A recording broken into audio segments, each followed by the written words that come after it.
তো ঋণ শেষ হবার আগে আমি শেষ হয়ে যাব, মানে যে একটা অবস্থা দেখতেছি। আসসালামু আলাইকুম। খুবই কষ্ট নিয়ে কথাগুলো বলতেছি।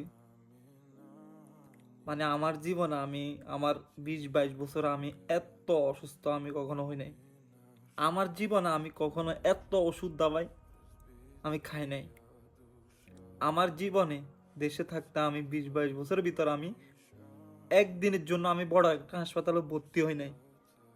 কিন্তু আমি এই বিদেশে আসার পর থেকে আমি বড় হাসপাতালে ভর্তি হয়েছি।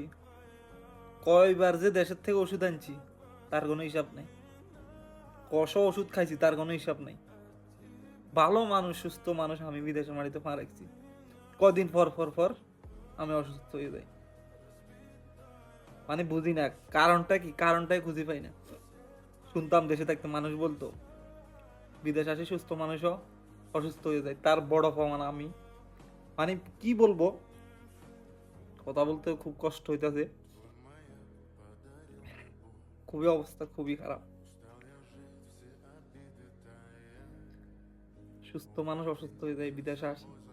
আমার জীবন আমি এত ওষুধ দাবাই ডাক্তার দেখাই না। আমি যতবার আমি প্রবাসে আসার পর এই 12-14 মাসের ভিতরে আমি যতবার অসুস্থ হয়েছি, যতবার আমি দেশের থেকে ওষুধ আনছি বলে বুঝাইতে পারবো না। দিন শেষে বুঝতে পারলাম প্রবাসটা আসলে নরক নরক নরক বললে চলে। ভালো মানুষ অসুস্থ, সফল হওয়ার জন্য পরিবার ভালোর জন্য আইছি। আল্লাহ তাআলা ভালো জানে। আমার মনে হয় না আমি সফল হতে পারবো, পরিবারের জন্য কিছু করতে পারবো। আমার মনে হয় কি, ঋণ শেষ হবার আগে আমি শেষ হয়ে যাব। মানে যে একটা অবস্থা দেখতেছি, কোনো পরিবর্তনে দেখতেছি না।